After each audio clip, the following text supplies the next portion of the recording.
Okay, today I'm going to talk about a difference in item search between Koha 2505 and Koha 2511.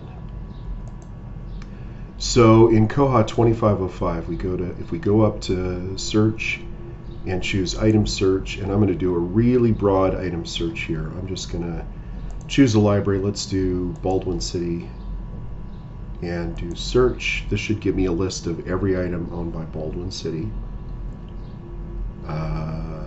27,095 items, and I'm going to check the checkboxes in the top three. We'll see a button here at the top that says item selected 3 clear, but we can also, I'm going to go ahead and choose batch item modification. And so let's say I choose those items and I make some modifications to them, and then I go off and do things later in the day. And 4 hours later I come back and I go to item search again, and this time I choose Baser and I do item search, and you'll see here it says item selected 3.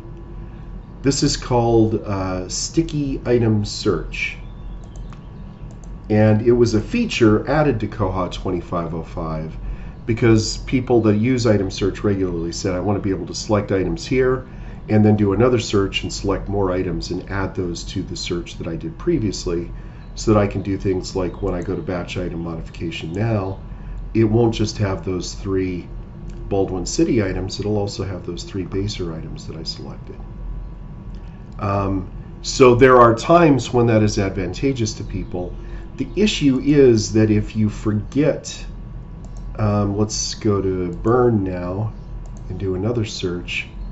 If you forget to clear that before you, let's say you don't want to have those selected anymore, it doesn't matter, they're already selected. You have to remember to go up here and click clear to clear those previous searches. So that was a feature that was added to Koha a while ago, and it was on purpose to do those searches and then select things, then go back and select more things, and then go back and select more things, and you can just keep piling on to what's selected. But the process of remembering to unselect those, to clear those selections before you started another process, that was tricky for some library staff.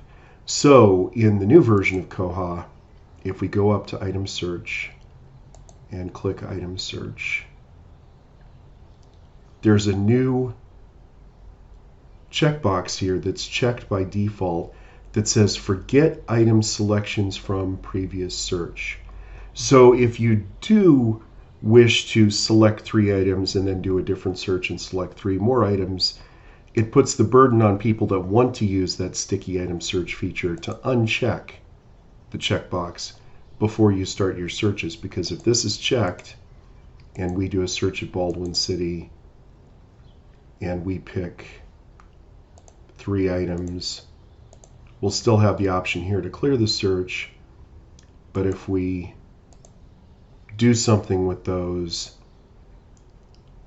and then later go back to item search,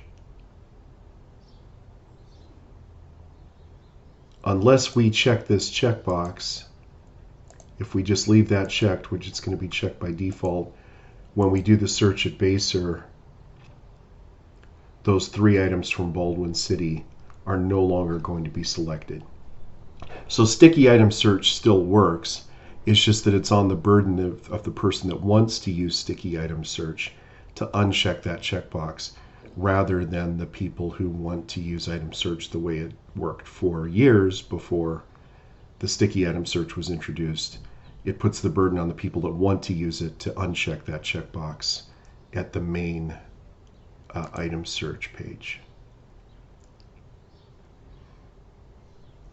So the other thing that is a change here, so let's do a search on some Bonner Springs items. This is a very minor change. The column configurations, more rows have been added to the column configuration table. In previous versions of Koha, there were some rows that you could not configure, some columns that you couldn't configure, and so the column configuration has been expanded to include more rows, particularly date accessioned. That was one that was unable to change in previous versions of Koha. So those are some changes coming to the item search functions in Koha 25, 11,